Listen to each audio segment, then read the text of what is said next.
pagi teman-teman, ketemu lagi nih bareng aku Bintang Valerin di podcast pembelajaran yang akan membahas tentang apa sih pasar monopoli itu. Nah, penasaran kan bagaimana pembahasannya? Untuk itu, stay tune di podcast ini ya.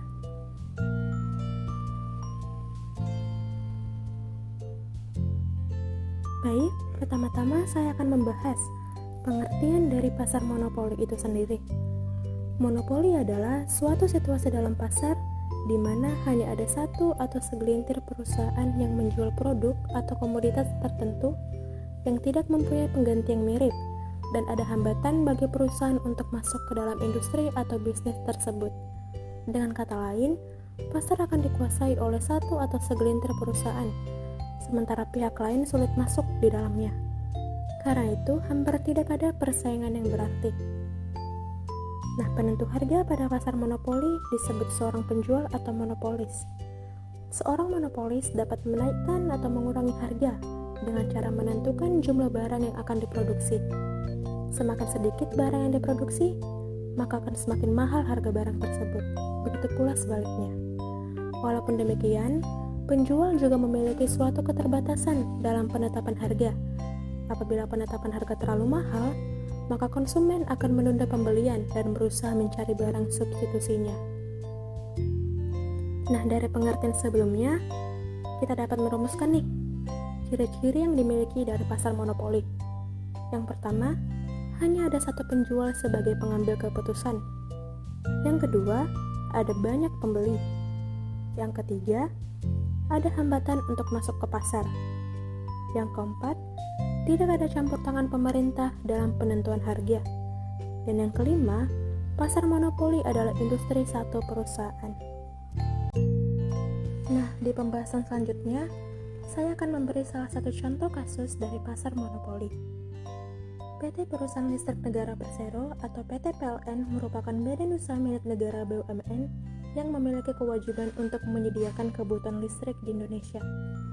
Namun faktanya, masih banyak loh kasus di mana mereka malah justru merugikan masyarakat.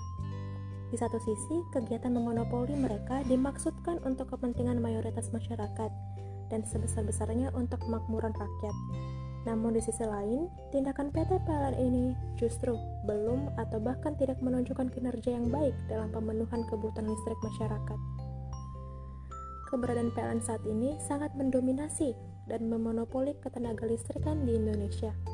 Tetapi, keberadaannya tersebut malah tidak mampu untuk melayani masyarakat dalam penggunaan listrik.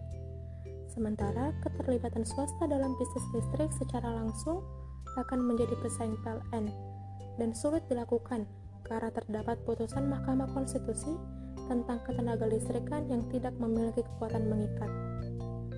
Nah, contoh kasus monopoli yang dilakukan oleh PT PLN adalah yang pertama, fungsi PT PLN sebagai pembangkit, distribusi, dan transmisi listrik mulai dipecah. Swasta diizinkan berpartisipasi dalam upaya pembangkitan tenaga listrik, sementara untuk distribusi dan transmisi tetap ditangani oleh PT PLN, serta dalam penentuan harga listrik yang harus dibayar masyarakat pun tetap ditentukan oleh PT PLN sendiri.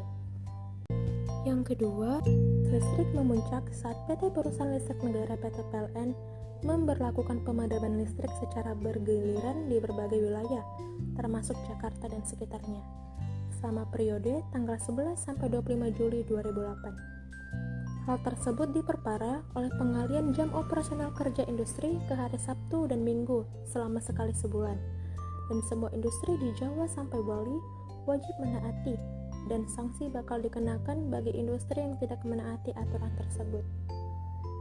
Dengan alasan klasik, PLN berdalih pemadaman dilakukan akibat defisit daya listrik yang semakin parah karena adanya gangguan pasokan batu bara pembangkit utama di sistem kelistrikan Jawa sampai Bali, yaitu di pembangkit Tanjung Jati, Paiton Unit 1 dan 2, serta Cilacap. Namun di saat yang bersamaan, terjadi juga permasalahan serupa untuk pembangkit berbahan bakar minyak atau BBM, PLTGU Muara Tower dan PLTGU Muara Karang. Nah, akibat dari PT PLN memonopoli kelistrikan nasional, kebutuhan listrik masyarakat pun sangat bergantung pada PT PLN. Tapi mereka sendiri tidak mampu secara merata dan adil untuk memenuhi kebutuhan listrik masyarakat tersebut. Hal ini ditujukan dengan banyaknya daerah-daerah yang kebutuhan listriknya belum terpenuhi dan juga sering terjadi pemadaman listrik secara sepihak, sebagaimana contoh yang sudah saya sebutkan tadi. Kejadian ini menyebabkan kerugian yang tidak sedikit bagi masyarakat dan investor menjadi enggan untuk berinvestasi. Oke teman-teman, ternyata PT Perusahaan Listrik Negara Persero atau PT PLN telah melakukan tindakan memonopoli yang menyebabkan kerugian pada masyarakat. Tindakan PT PLN ini telah melanggar Undang-Undang Republik Indonesia Nomor 5 Tahun 1999 tentang larangan praktik monopoli dan persaingan usaha tidak sehat. PT PLN belum mampu menunjukkan kinerjanya secara optimal sehingga belum dapat memenuhi kebutuhan listrik bagi seluruh rakyat Indonesia secara layak. Dan ini merupakan suatu hal yang dilematis bagi penyelenggaraan ketenagalistrikan di Indonesia mengingat kedudukan PLN yang kuat. Baik teman-teman, akhir kata saya mohon pamit dan semoga teman-teman dapat memahami apa yang saya sampaikan terkait tentang pasar monopoli. Terima kasih banyak dan selamat pagi.